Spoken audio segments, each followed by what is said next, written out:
Seja muito bem-vindos ao Mesa de Debates. Aqui quem está falando é o Guilherme e vamos dar continuidade aqui na nossa programação da semana, conversando, debatendo, né? E falando sobre várias questões aí referente à política nacional e internacional.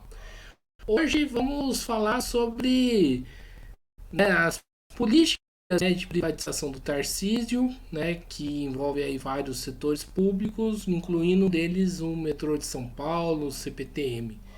E eu vou conversar aqui com alguém bastante especial, o Felipe Guarnieri, né, que foi um dos principais responsáveis, né, digamos assim, de eu iniciar na militância, né? E vai ser um prazer conversar com ele, né? O único problema que ele tem aí é que ele é corintiano, né? Mas aí isso a gente releva na discussão. Então, sem muita demora, vamos se apresentar, Felipe. Fala um pouquinho aí de você. Boa tarde, Gui. Boa tarde a todos os espectadores aí do canal Mesa de Debates. É um prazer.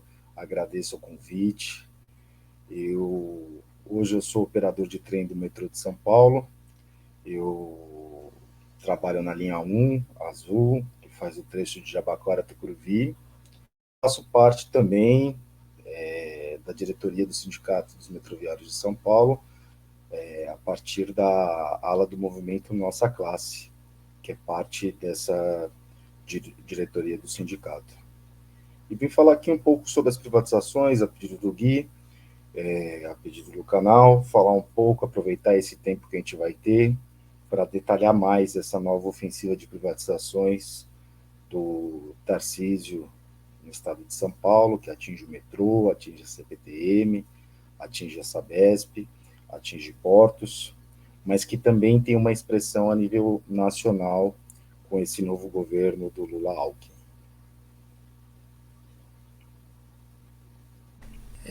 Maravilha, né, Felipe? Então, eu gostaria que, já que você quase entrou na primeira pergunta, eu gostaria que você já entrasse já. O que representa essas políticas de privatizações aí do Tarcísio, né, na sua avaliação?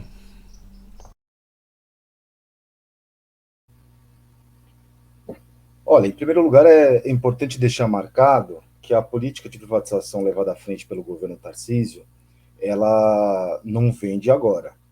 Ela, na verdade, representa um salto de qualidade a uma política de privatização que, durante anos e décadas do governo do PSDB, vinha sendo levada à frente, que atingia, inclusive, o próprio metrô.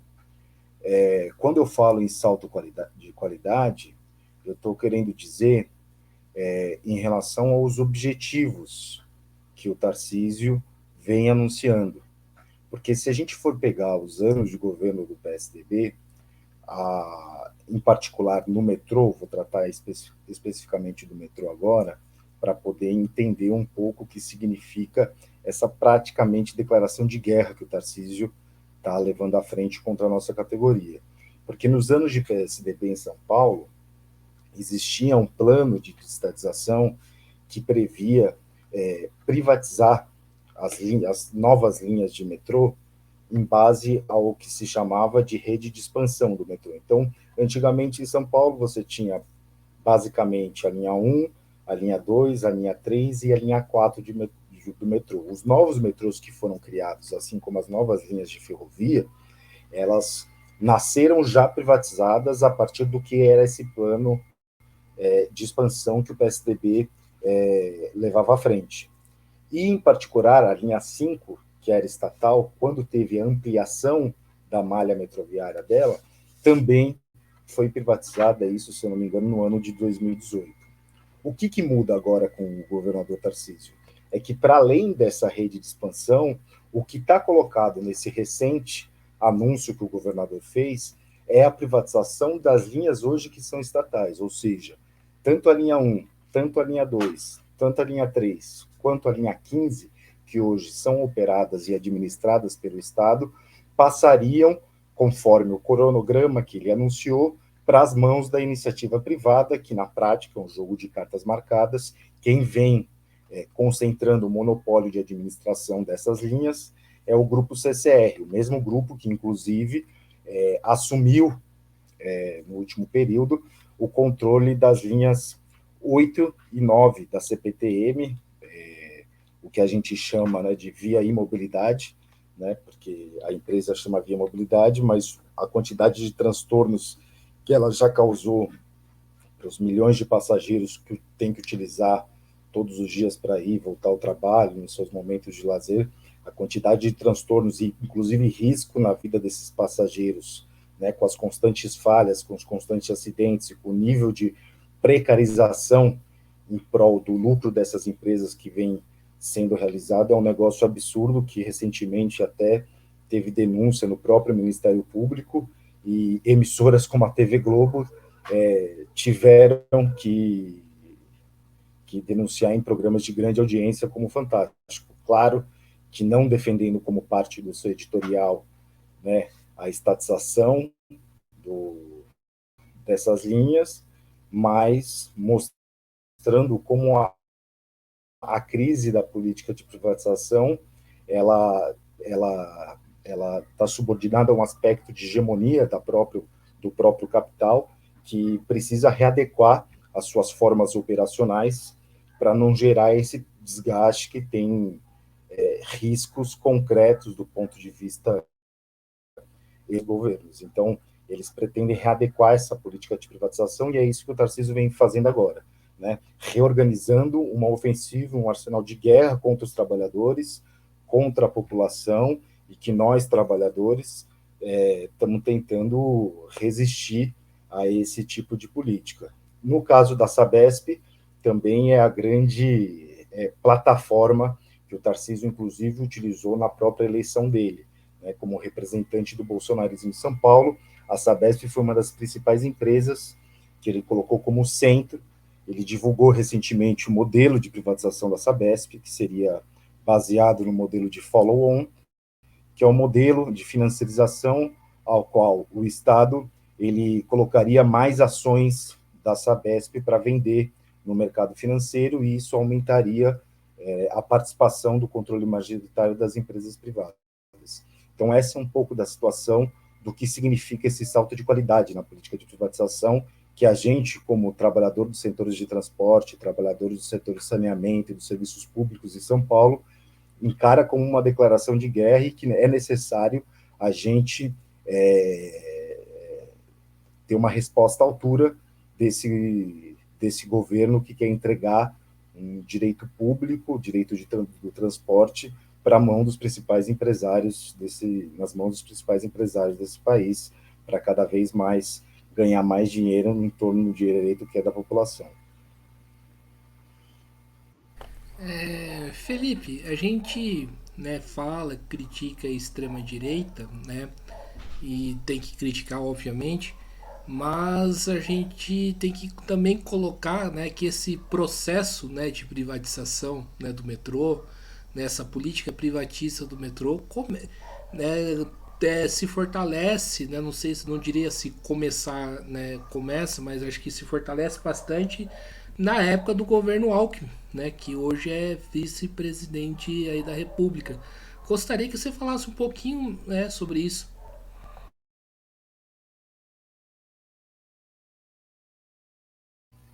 Com certeza, e eu vou, inclusive, mais atrás do que o próprio Alckmin. O Alckmin, quando ele foi governador de São Paulo, ele fez parte dessa política tucana de privatização que eu citei anteriormente, que se baseava num plano de estatização que correspondia também a entregar, por meio de PPPs, né, parceria público-privadas, a continuidade da expansão da rede metroferroviária, assim como de outras empresas estatais. Ele foi uma figura central da burguesia, né, que entregou vários serviços públicos para a mão da iniciativa privada. Mas se a gente for analisar as privatizações, essa onda de privatizações, ela é uma característica estrutural do neoliberalismo brasileiro, né? O neoliberalismo que teve uma chegada, digamos assim, atrasada no Brasil, né, a partir dos anos 90, mas que justamente para dar conta dos interesses do FMI, do Banco Mundial, estabelecia a necessidade dos governos brasileiros a construir uma agenda e uma plataforma de privatizações dos setores estratégicos das principais empresas nacionais, né? Ou seja, uma via a qual o imperialismo aumentava a subordinação de países dependentes economicamente, como é o caso do Brasil, aos seus interesses, aos seus controles majoritários, às suas grandes empresas e multinacionais. Eu falei que eu iria mais além do que o próprio Alckmin, porque nesse governo de frente ampla, com o PT e com o Alckmin à frente, a gente tem uma memória mais recente e mais breve, que já faz questionar o caráter desse nível de política de conciliação de classe.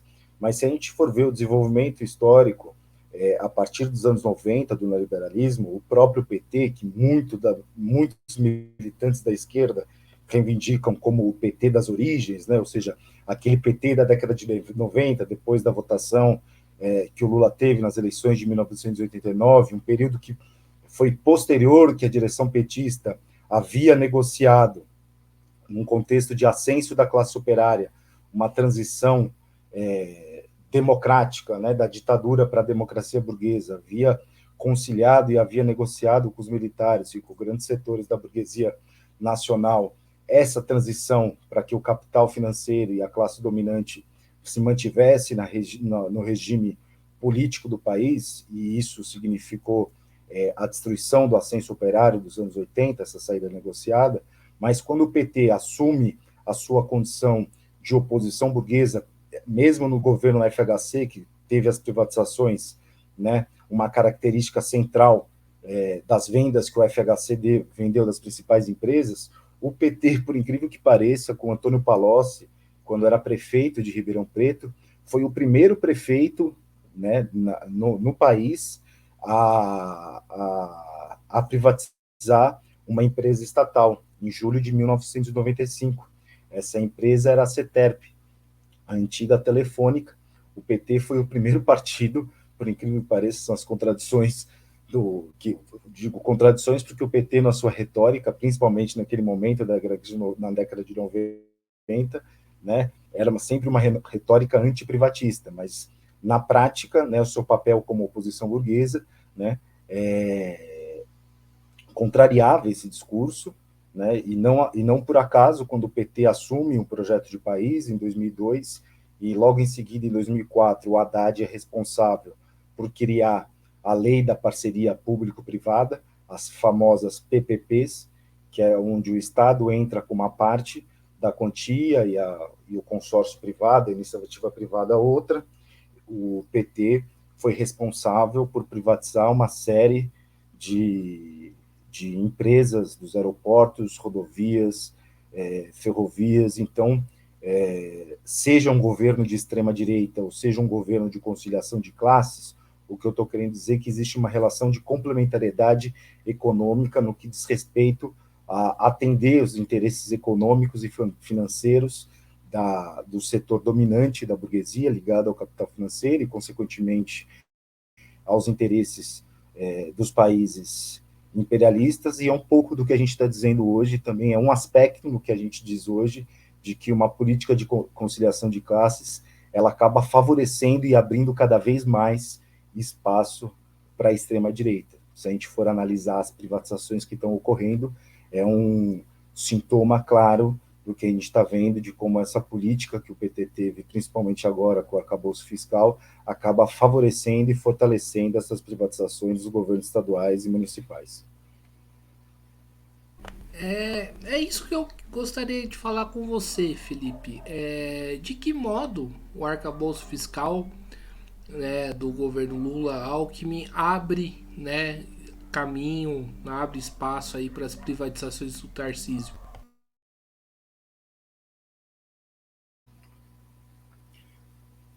Eu vou chegar especificamente no mecanismo que permite esse favorecimento da política de privatizações, mas antes é preciso a gente ver o que significa esse arcabouço fiscal, né?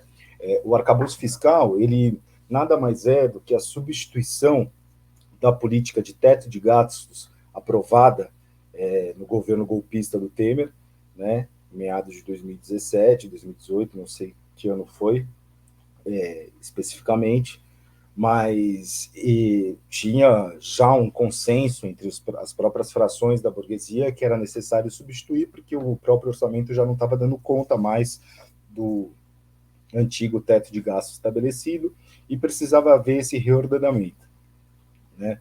Esse reordenamento, ele substitui o modelo anterior, mas mantendo o atrelamento e a estrutura vinculada ao capital financeiro. Então, os setores que vacilaram, aprovaram e apoiaram essa política, né, como o próprio PSOL e as centrais sindicais, que não fizeram nada contra esse projeto do arcabouço fiscal, eles, na prática, eles assumem uma capitulação no sentido de que o arcabouço fiscal vai ser uma medida que, a longo prazo, vai continuar retirando investimento da saúde, da educação, do transporte, para pagar e honrar os compromissos do país com a dívida pública, né? Que quem ganha mais com esse tipo de política é justamente o capital financeiro, os grandes bancos, os fundos de investimento, o capital imperialista. São esses setores que mais ganham com o compromisso do pagamento dos juros e da quantia hoje ordenada na dívida pública. Isso, na prática, já reduz a participação e o investimento do Estado, sejam eles nos municípios ou na própria União, de investimentos nas empresas estatais que estão vinculadas a prestar serviço, né, para a população. Mas, para além disso, existe um mecanismo e um dispositivo que foi votado no projeto final do Congresso, depois que ele voltou do Senado e foi aprovado novamente na Câmara, que foi um dispositivo proposto e aceitado pelo governo, proposto, se eu não me engano, por um senador do PL ou do PR, eu não vou me recordar agora, só recordo o nome dele, o Evaristo Guimarães, mas que foi aceito por Omar Assis, depois foi aceito pelo próprio governo, que esse dispositivo ele não limita nenhum tipo de teto de gastos para todo e qualquer tipo de operação financeira, né, ou de mecanismo financeiro que o Estado precise adotar para a política de privatizar. É meio difícil, meio complicado entender isso. Eu, no começo, inclusive, tive uma certa dificuldade. Por quê?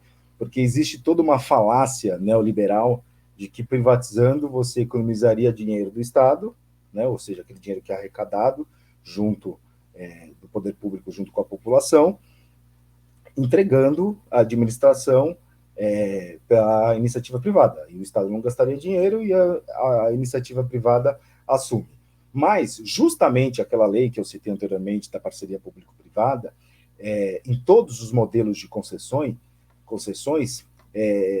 mostra como esse pressuposto neoliberal, na verdade, é uma falácia, ou seja, privatizar acaba gastando mais dinheiro do que se você for investir no transporte público e gratuito, como a gente defende. Eu vou dar um exemplo.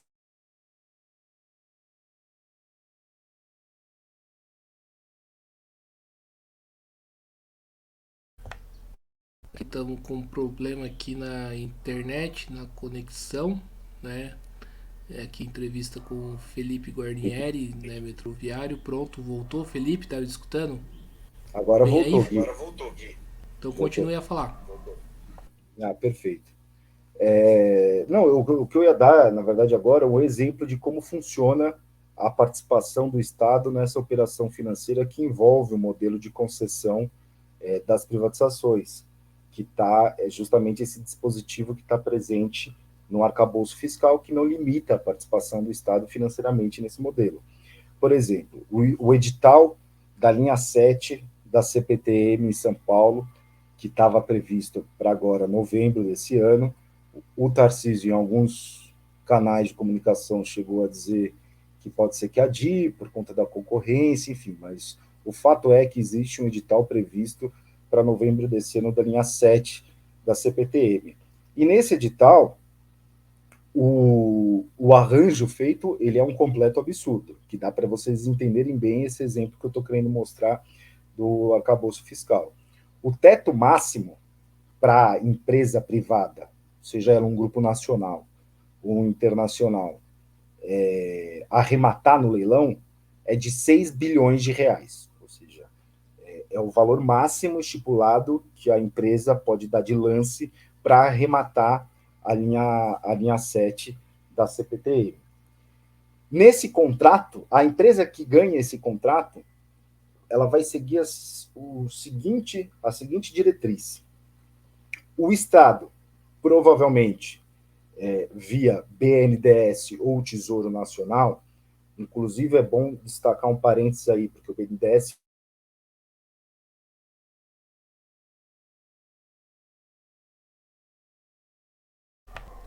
Acho que novamente travou aqui. Felipe, tá escutando? 1, 2, 1, 2.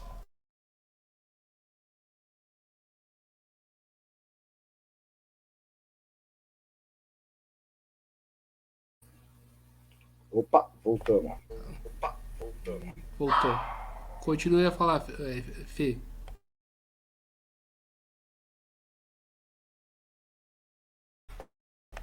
Eu acho que a gente tá com um problema aqui na, na, na, na entrevista, né? Acho que a linha aqui tá travando.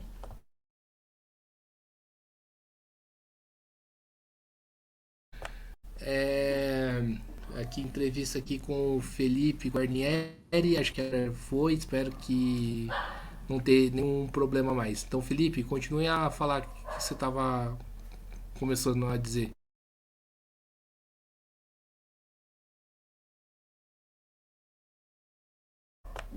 Alô, Felipe? Felipe? Alô, Felipe? Oi? Pronto, continue a falar. Continue a falar que você tinha travado aqui no meio aqui da conversa. Maravilha. A internet está conspirando. Tá conspirando contra a gente. A internet tá conspirando aqui contra a gente. Vou até tentar mudar aqui, né? A linha do Wi-Fi aqui para poder, né, ficar melhor.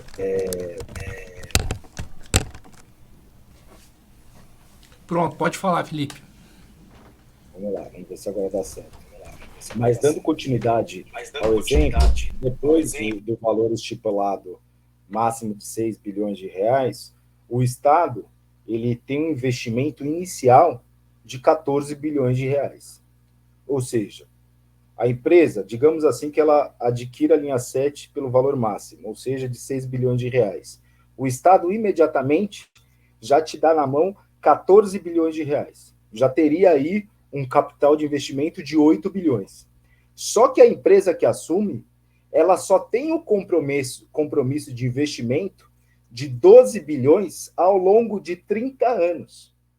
Isso sem contar que provavelmente nesse contrato vai ter mecanismos semelhantes como é o da linha 4 amarela em São Paulo, que quando tem prejuízo na arrecadação tarifária da passagem ou que tem algum tipo de custo de manutenção na linha ou nos próprios trens, o Estado também vai ter que garantir, né, a resolução desses problemas. Ou seja, é dinheiro público sendo entregue deliberadamente para as mãos da iniciativa privada. Então, ou seja, esse mito neoliberal que privatizar economiza recursos, economiza investimento do Estado, né, e economiza dinheiro público nesse sentido, é uma falácia. Na verdade, a política de privatização ela aumenta o lucro dessas grandes empresas, desses grandes consórcios como a CCR, que depois, na prática, deterioram todo o sistema de trens, sucateiam, precarizam, aumenta a passagem. Vale lembrar que agora, recentemente, no começo do ano, teve a privatização da CBTU, a empresa estatal de metrô lá de Belo Horizonte. Foi uma privatização que o leilão dela foi inaugurado, iniciado.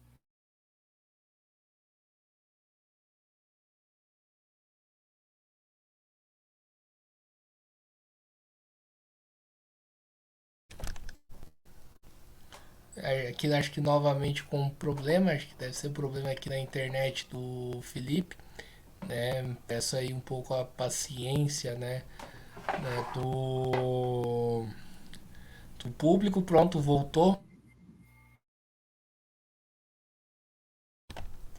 Pode falar, Felipe.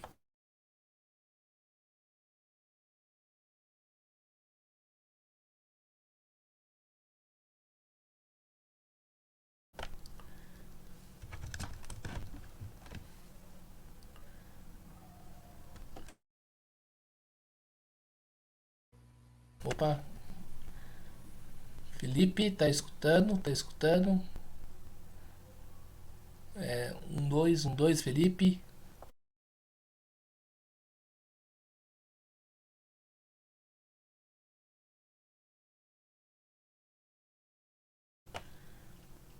Pois então, aqui em entrevista com o Felipe Guarnieri, metroviário, né, militante da nossa classe, né, diretor aí do Sindicato dos Metroviários, né, falando aqui sobre a política de privatização aí do governo Tarcísio. Acho que agora voltou, espero que, né,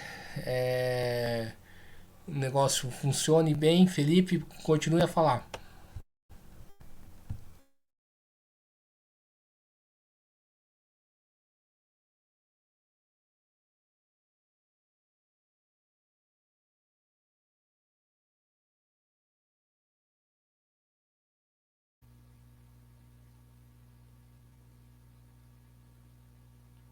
A rede que está fraca? O que está acontecendo?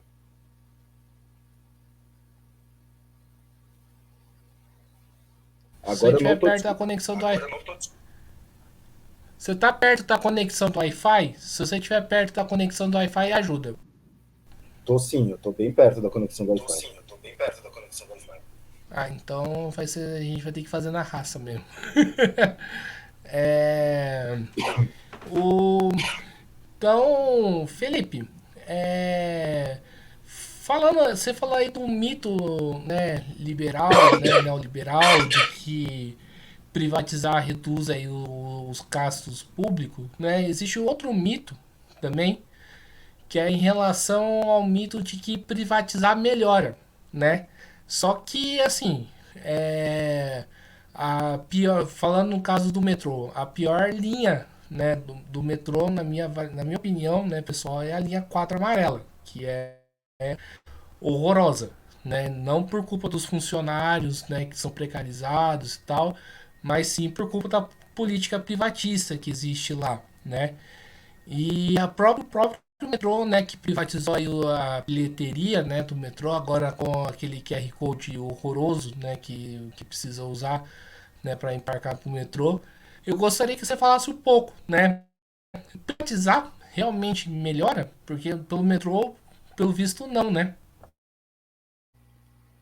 Exatamente, era o que eu estava falando anteriormente, quando caiu a conexão, porque lá no metrô de BH, que foi iniciou a privatização dele durante o governo Bolsonaro e depois foi mantida a privatização pelo governo Lula Alckmin, um absurdo completo, um governo que inclusive falava contra na época da eleição, o governo de Felipe Campos falava contra as privatizações, logo no começo do ano já teve a privatização do metrô de BH. E além da precarização e do sucateamento do sistema, no menos de um mês a passagem já foi de 4,40 para 5,30.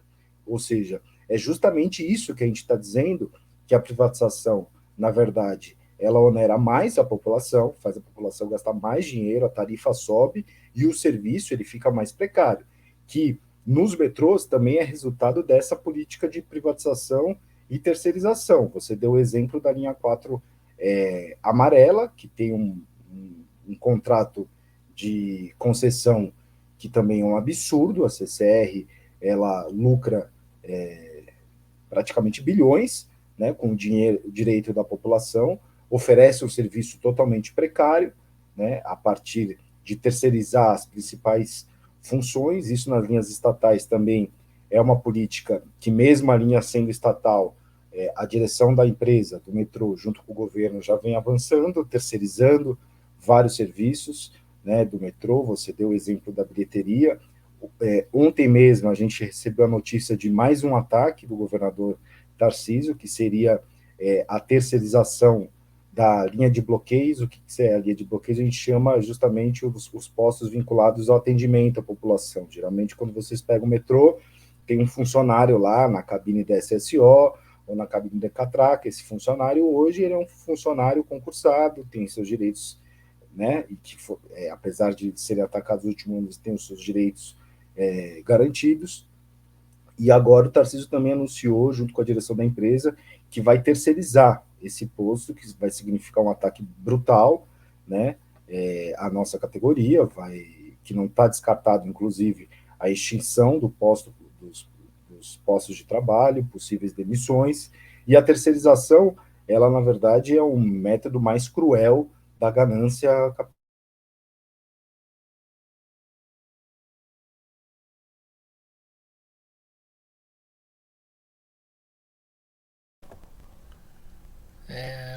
Mais uma vez aqui com um problema, né, na live.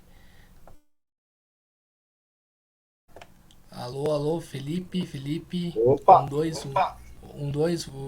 Continue a falar que tem uma travada, né? Começa onde que você estava falando. Eu estava falando justamente o como a terceirização ela acaba escravizando, humilhando e dividindo a nossa classe, com menos salários, retirando direitos, né? Atinge os setores mais oprimidos da nossa sociedade, as mulheres negras, os negros. Isso é bem visível, né? Da gente identificar no dia a dia, né? Funcionários ganhando salários que beiram o salário mínimo, não tendo condição dignas de trabalho cotidianamente no metrô, e por isso, como parte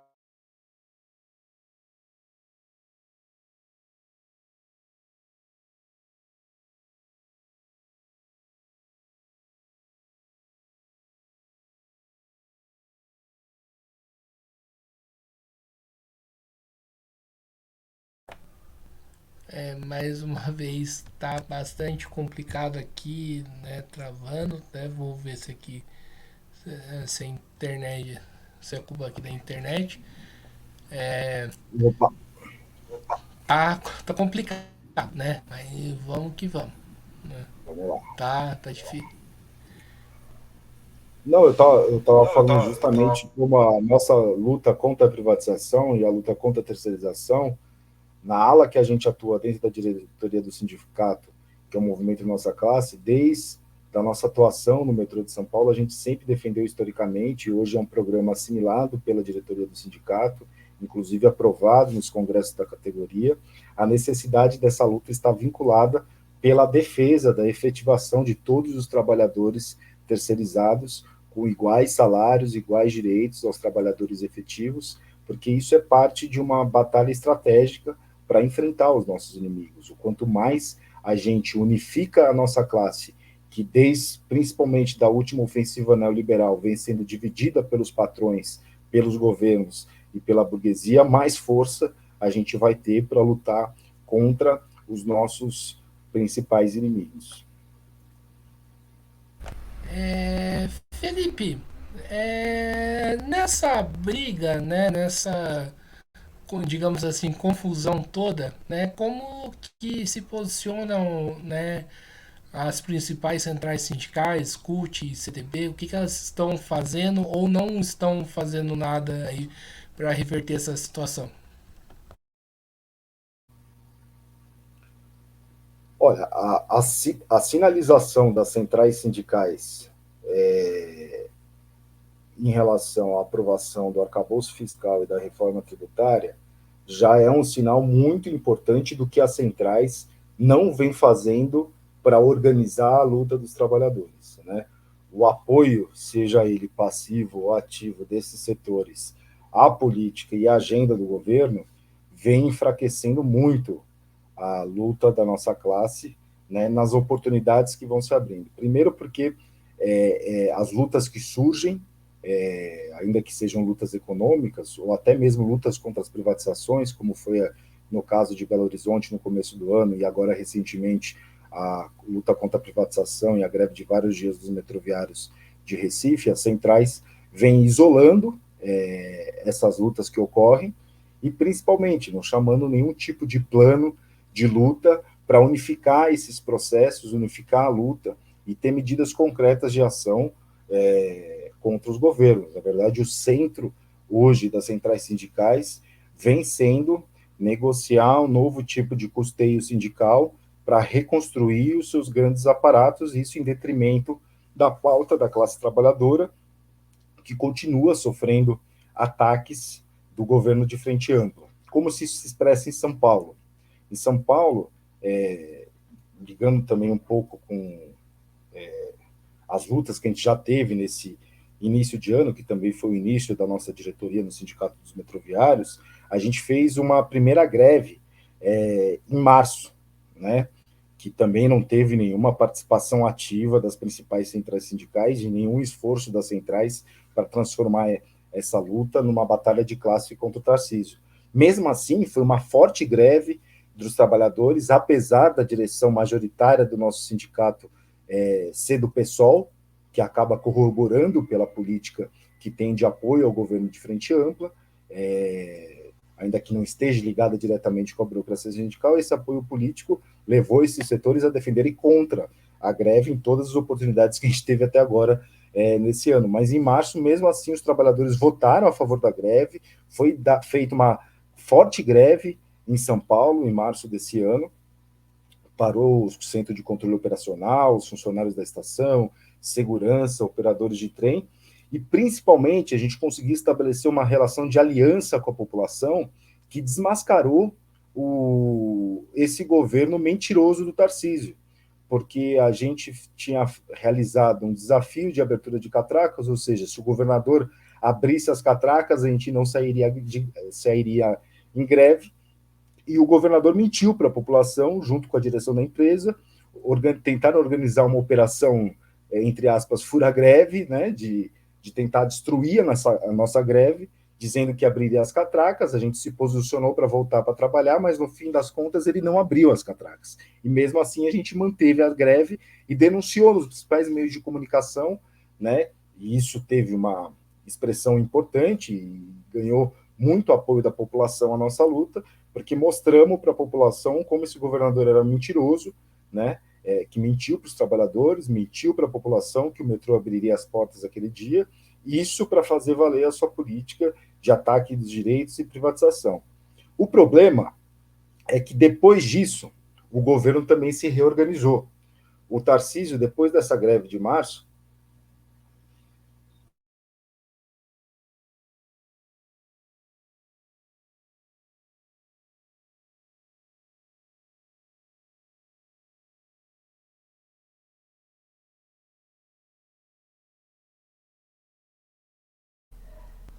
Mais uma vez aqui com um problema na nossa entrevista, né? Pronto, continue a falar, Felipe. O governador, depois dessa greve de março, depois da gente ter conquistado esse saldo político importante no nível organizacional da nossa categoria, da Organização dos Trabalhadores, dessa importante aliança com a população, o Tarcísio ele indicou como presidente do metrô, para reordenar sua gestão conforme a política dele, um novo presidente do metrô. Esse cara chama Júlio Castiglione, ele teve à frente do Ministério de Infraestrutura, junto com o Tarcísio como secretário, no Ministério quando ele era parte do governo Bolsonaro, foi o responsável pela privatização, uma das maiores privatizações de portos do país, entrou com esse, digamos, know-how no metrô, e a primeira medida desse novo presidente foi justamente atacar o nosso direito de greve. E como é que ele faz isso? Através do que ele chama, do que a direção do metrô implementa de contingência, ou seja, organizando a partir das chefias administrativas, supervisores, um plano ilegal, fura-greve, na categoria, que quando nós, trabalhadores, fazemos greve, esses chefes, esses supervisores, eles tentam fazer o metrô funcionar, e claro, sem experiência, sem técnica nenhuma, o que leva a população que pega o metrô nesses dias de greve a sofrer um grande risco, né? E essa contingência praticamente não conseguiu funcionar nessa greve de março, de tão forte que foi a greve. Então, para fortalecer essa contingência, recentemente o governo, através desse novo presidente do metrô, anunciou também a terceirização da formação de novos condutores de trem. Isso permite, por exemplo, que o metrô consiga contratar operadores de trem sem ser para o concurso público, ou seja, ele abre um edital de contratação, forma novos operadores de trem, que operariam o trem cotidianamente, mas que principalmente operariam o trem durante períodos de contingência, como é o caso que eles caracterizam que existe a nossa greve. Porque se a gente for levar em conta, a contingência seria de fato necessária se houvesse alguma tragédia natural, algum evento atípico, mas quando a gente exerce o direito de greve, não pode se realizar uma contingência nos transportes, porque está ferindo um direito conquistado pelos próprios trabalhadores, previsto até na própria Constituição burguesa. Então, esse novo presidente do metrô, ele já promove ataques para atacar o nosso direito de greve e cercear os nossos métodos de luta, né? Fato esse que a gente vem denunciando, e uma coisa que eu acho que talvez seja até um dos temas da nossa conversa a seguir a partir de agora, é das novas oportunidades que a gente teve para sair em novas lutas, em novas greves, mas que infelizmente foram batalhas, né, que a gente perdeu oportunidades, não por defesa minha ou da corrente que a gente faz parte, que é a nossa classe dentro da diretoria do sindicato, mas o como essa política de isolamento e de trégua das centrais sindicais que mantêm os seus compromissos com o governo e esse apoio que o pessoal dá à política do governo Frente Ampla tem uma expressão concreta de perder essas oportunidades de luta com o Tarcísio e acabam, na verdade, não sendo favorável à luta e à organização dos trabalhadores. Felipe, muito boa parte da esquerda, aí eu incluiria, né, o pessoal também, fala muito aí do combate, né, à extrema direita, de que é preciso enfrentar a extrema direita, que a eleição do Lula teria sido uma vitória, né, contra a extrema direita, mas nós estamos vendo aí, né, a extrema direita firme e forte em São Paulo, né, e e atacando, né, os trabalhadores, né, sem ter uma resposta efetiva dos mesmos que dizem aí querer enfrentar a extrema direita.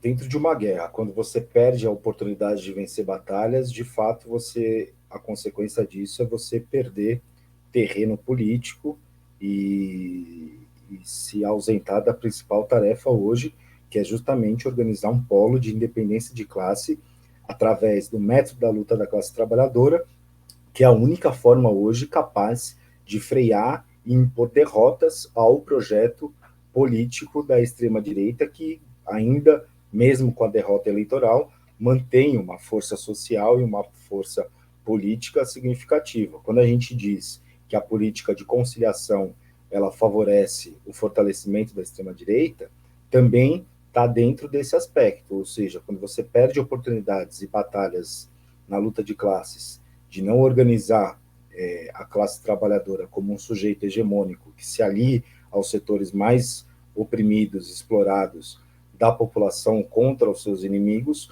você acaba adotando uma linha, né, de apoio e suporte à política de conciliação de classes desse governo de frente ampla que vem sendo efetivada em diversas áreas do país. Quando eu falo de oportunidades perdidas, é que tanto na nossa campanha salarial, quanto agora, recentemente, no mês de agosto, que teve a previsão do edital de abertura da terceirização de todos, um ataque também histórico, Eu, nesse pouco tempo, 45 minutos de entrevista, eu já citei ataques de magnitude já histórica no metrô, e vou citar mais um agora, que é justamente o edital que foi aberto de terceirização de todo o pátio da manutenção do oratório da linha 15. Linha essa que recentemente assumiu as principais manchetes também dos jornais com os acidentes que vem causando, que é fruto dessa política, né, de privatização, é fruto da política que o metrô vem tendo junto com o governo de isentar de responsabilidade desses acidentes a principal responsável, a Alstom, né? A multinacional Alstom, que é a responsável pela maioria das falhas técnicas e acidentes que vem ocorrendo na linha 15, e pior de tudo, né? O metrô e o governo de São Paulo responsabiliza nós trabalhadores por essas tragédias, por esses acidentes. Não por acaso, 3 colegas nossos demitidos do monotrilho, né, da linha 15, foram demitidos depois dessa ocorrência.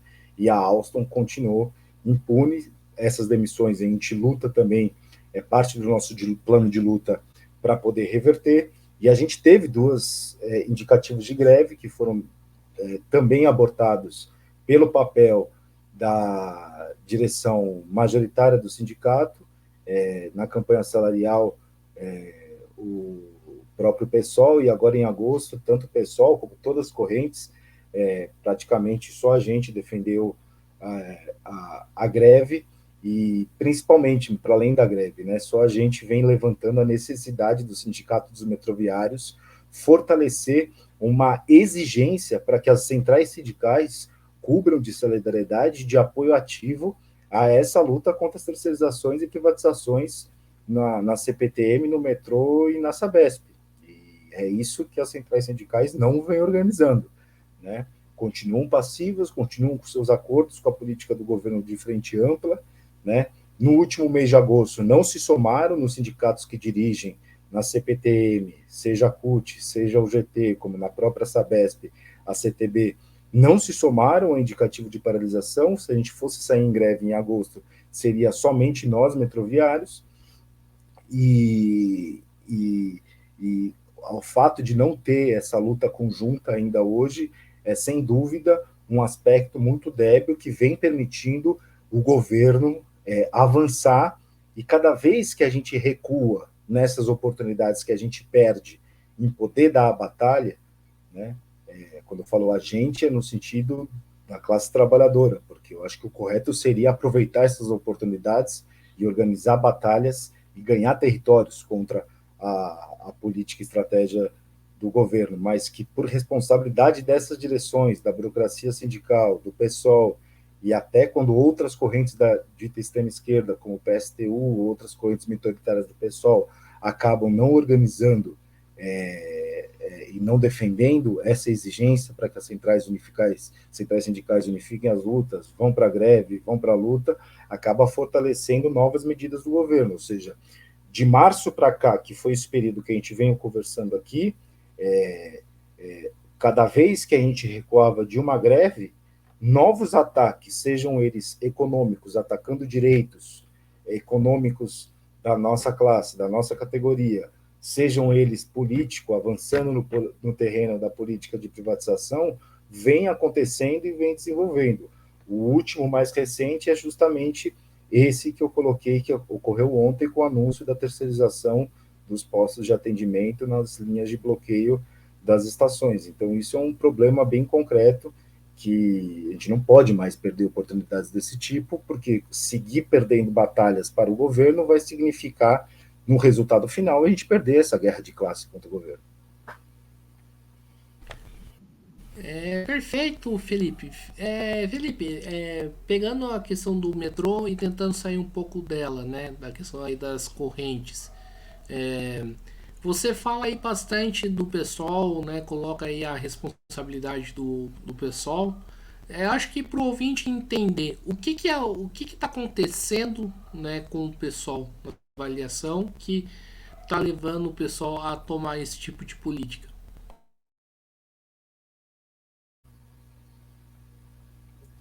É um giro de direita, né? De um partido que teve como origem o objetivo de ser uma organização à esquerda do PT, ou seja, questionando justamente ataques como a própria política de privatização que o PT levava à frente no seu governo, e que principalmente do golpe institucional para cá, vem dando um giro à direita e de adesão completa a essa política de conciliação de classe, e hoje integra o governo com ministérios, apoia a política do governo, e na prática isso tem consequências concretas no cenário de luta de classes, como mais uma organização que ajuda, né, a estabelecer a paz social que o governo quer para poder governar a serviço do capital financeiro. O pessoal vem tendo essa política nos sindicatos, nas suas correntes, principalmente nas suas correntes majoritárias, e que implica uma própria contradição para os setores que se mantêm no PSOL, porque capitulam a um governo que hoje acaba de anunciar ministros bolsonaristas, que é justamente o que a gente vem denunciando. Como essa política favorece a extrema-direita. A representação gráfica está nesses 2 novos ministérios que o governo entregou para o PR, para partidos e ministros. Caiu de novo. Voltou? É a sua que está caindo agora, Gui. Mas pode continuar a falar. Não, esses 2 últimos ministérios que o governo indicou, um deles, inclusive, para o Partido Republicano, o partido do Tarcísio, aqui em São Paulo. É adesão a esse tipo de projeto. Ainda que a gente estabeleça a diferenciação em relação a um partido que não faça parte desse setor da burocracia sindical, ele corrobora com um projeto político que as próprias centrais sindicais e a burocracia sindical também corrobora, arcabouço fiscal, reforma tributária e, principalmente, né, esse freio de mão em relação à luta de classes, que é o principal terreno que vai emergir uma alternativa de independência política da classe trabalhadora. É o terreno que qualquer política revolucionária passa por esse terreno da luta de classes. Então, tanto o pessoal quanto a burocracia sindical, por diferentes vias hoje, tentam estabilizar esse terreno para que tenha um nível de neutralidade para que o governo continue estabelecendo a sua agenda. A consequência disso são os ataques que vem enfrentando a nossa classe, né? Eu citei a privatização da BH que o Lula manteve, mas dentro do próprio governo Lula-Alckmin teve a privatização da CBTU, do metrô de Recife, e também a própria privatização da Transurb em Porto Alegre. Ainda que a Transurb, o governo, através do ministro Rui Costa, na época ele havia declarado que a Transurb ia ser retirada do Plano Nacional de Desestatização, mas até agora a Transurb se mantém no plano de desestatização, né? Tanto a Transurb como o CBTU de Recife se mantêm como empresas também a serem privatizadas por esse governo do Lula-Alckmin, que vem fortalecendo cada vez mais ataques duros contra a classe trabalhadora. Felipe, né, sobrevivemos aqui a todos os problemas aí da nossa entrevista, né, problemas técnicos, e vamos aí para a última pergunta, né. A gente está falando aí das centrais sindicais, né, das correntes políticas aí do campo da esquerda, mas acho que seria importante a gente colocar aqui a questão do plebiscito, né, que foi lançado, né, que para mim, sinceramente, é uma política no mínimo limitada, né, na minha avaliação, né, porque eu não sei, me questiono até quando que o plebiscito organizaria a classe, organizaria os setores populares da sociedade a se enfrentar contra essa política de privatização. Gostaria aí de saber qual que é a sua opinião sobre esse plebiscito que foi lançado aí pela esquerda, pelas centrais sindicais. Perfeito, Gui. Olha, o plebiscito, a origem dessa política de plebiscito, ela é a partir de resoluções que foram tiradas num comitê que nasceu aqui em São Paulo contra a privatização da Sabesp, do metrô e da CPTM. Ela reúne os sindicatos desses setores, além de outras organizações de movimento social, popular, estudantil, parlamentares que vêm apoiando essa luta contra a privatização. Ela nasce dentro desse fórum. Esse fórum já teve, na verdade, 2 reuniões, uma na sede do Sincaema e outra na sede do Sindicato dos Bancários. Na verdade, assim, esse fórum, um pouco do que eu falei da greve que foi abortada em agosto, já é parte também de uma política equivocada desses sindicatos que faziam parte desse fórum, porque o fato é que a gente indicou greve em agosto e os sindicatos, tanto da CPTM quanto da Sabesp, não aderiram à greve. Então, já é também fruto de um erro político e também dessa política da burocracia sindical que a gente vem sendo levada à frente.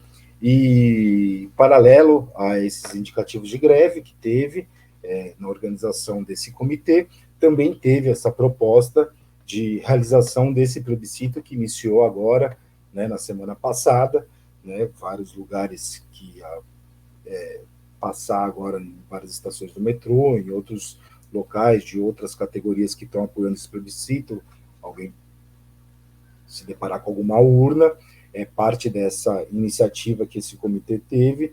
Na nossa opinião, o plebiscito, ele pode ser sim um instrumento importante de aliança com a população. Quando a gente fala aliança com a população, isso é muito importante, porque é o aspecto justamente estratégicos de hegemonia da classe trabalhadora, de ganhar aliados, né, nos setores mais pauperizados da população contra essa política de privatização dos nossos inimigos. Então, seria um mecanismo justamente de abranger esse apoio que a gente, em cada greve que a gente faz, em cada piquete que a gente faz no Jabaquara, a gente sente que cada vez mais tem aumento de apoio à nossa luta. Então, demonstrar isso através de um plebiscito que serviria para abrir esse diálogo, de questionar a política de privatização. Hoje aqui a gente ficou 1 hora conversando, mas qualquer 5 minutos, 10 minutos que você tenha para convencer um trabalhador, para discutir, dialogar com uma pessoa que pegue o metrô, né, e fale da importância da luta contra a privatização, é um recurso importante, isso a gente não nega, né? Entretanto, se essa tática não está vinculada a organizar uma luta concreta, ela não vai servir de nada. E o problema é justamente no que diz respeito que a realização do plebiscito não pode anular a necessária exigência que a gente tem que fazer a burocracia sindical, né, a organizar uma greve unificada dos transportes e dos serviços públicos em São Paulo. Né? Existe um indicativo de greve para outubro, né?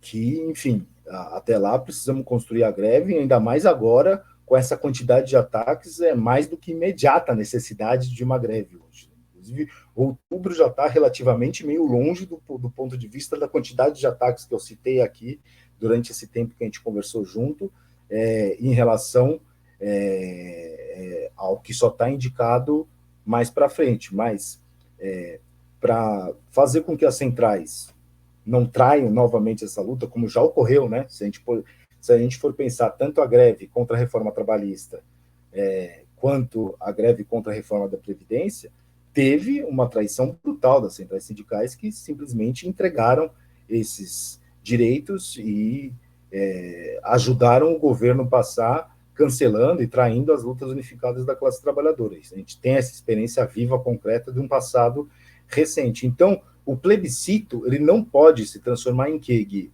Justamente numa política de cobrir pela esquerda o papel da burocracia sindical, né? Ou seja, ser uma desculpa para as centrais sindicais falar não dá para fazer greve, mas a gente organizou esse plebiscito e mostra como a população de São Paulo é contra essa política da extrema-direita do governador Tarcísio. Mas, no fim ao cabo, o ataque acaba passando e isso só vira depois um discurso eleitoral para a política de conciliação de classes estabelecer nas prefeituras, nos governos estaduais, etc. Então, o plebiscito não pode servir para cobrir pela esquerda. Então, nesse sentido, é muito negativo que no lançamento desse plebiscito, agora na sede dos sindicatos bancários, o PSB do Alckmin teve oportunidade de fazer uma fala, Você mesmo citou o Alckmin na entrevista como ele era o grande figura que representava as privatizações do Estado de São Paulo com a política tucana.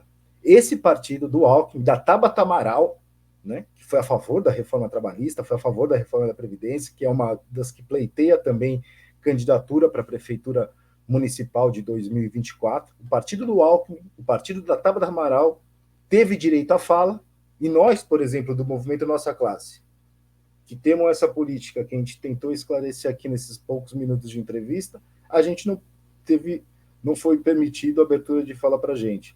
Então, assim, já começa mal, né? Já começa mal e mostra que existem muito mais interesses por trás do que, de fato, organizar uma greve, a política que vem sendo levada à frente, que tem limites concretos, tanto do ponto de vista da democracia operária, com esse exemplo que eu citei agora, quanto do ponto de vista de combinar uma tática que pode servir no aspecto estratégico hegemônico de aliança com a população, mas que não pode estar desvinculada da exigência concreta às centrais sindicais a articular uma luta e uma greve unificada que já passou da hora, né, já está num estado de emergência completa e que a gente precisa ter uma resposta unificada de todos os trabalhadores, e é esse chamado que a gente faz à população de São Paulo a apoiar a nossa luta, a apoiar a nossa greve, os trabalhadores que são da base desses sindicatos pressionarem as suas direções, porque senão os ataques vão continuar passando e esse projeto anunciado pelo Tarcísio cada vez mais vai se concretizar. E um metrô público, estatal, sob o controle dos trabalhadores, vai ficar mais distante da nossa perspectiva.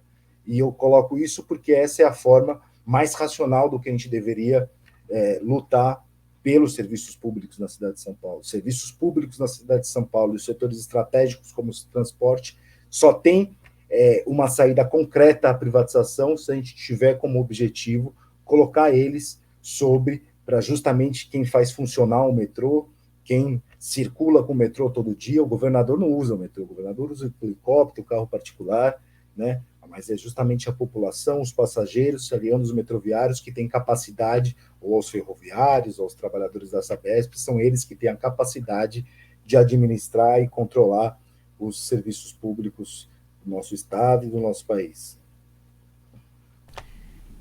Então é isso aí, pessoal, né? Peço aí pro Felipe desligar o microfone. Isso. Estamos encerrando aqui mais uma entrevista do Mesa de Debates, né? Sobrevivemos aqui aos problemas técnicos aqui da live, né? Quero aqui agradecer o Felipe, né? Gostei bastante aqui do nosso papo, né? Do nosso bate-papo. E passo a bola aí para ele fazer as considerações finais e vamos São Paulo. Gui, agradeço mais uma vez o convite, é sempre um prazer falar aí com vocês, colocar um pouco das nossas ideias, um pouco das nossas posições, espero que tenha esclarecido alguns pontos sobre a política de privatização que vem sendo levada à frente no estado de São Paulo e também as relações que tem isso no âmbito nacional. Sei que vamos nos encontrar nas próximas lutas, nos próprios embates, vocês sempre vão estar lá. E agradecer mais uma vez a oportunidade aí por essa boa conversa que a gente teve hoje aí. Beleza? Então, maravilha. Então, lembrando aqui de se inscrever aqui no canal podcast Mesa de Debates de Tudo Um Pouco. Colabore aqui com o nosso trabalho, curtindo, compartilhando, comentando aqui nos nossos vídeos, né? Nós estivemos aí recentemente no congresso da CSP com lutas, né? Encontrando aí o movimento Nossa Classe e outras correntes também participando. Vejo os vídeos lá, né? Vejo outros vídeos também. Segue a gente no Facebook, TikTok, Instagram. Quem puder, né, colabore aí com o Pix, né, a gente continuar fazendo nosso trabalho. 385 007 02800 CPF no Pix aí pra gente continuar, né, cobrindo essas iniciativas aí como o Congresso da Conlutas, né, como o encontro internacional que teve aqui em São José dos Campos. E, né, também temos aí o nosso Padrim, www.padrim.com.br/podcast Mesa de Debates. Então é isso aí, pessoal, por hoje é só. Forte abraço a todo mundo e fui!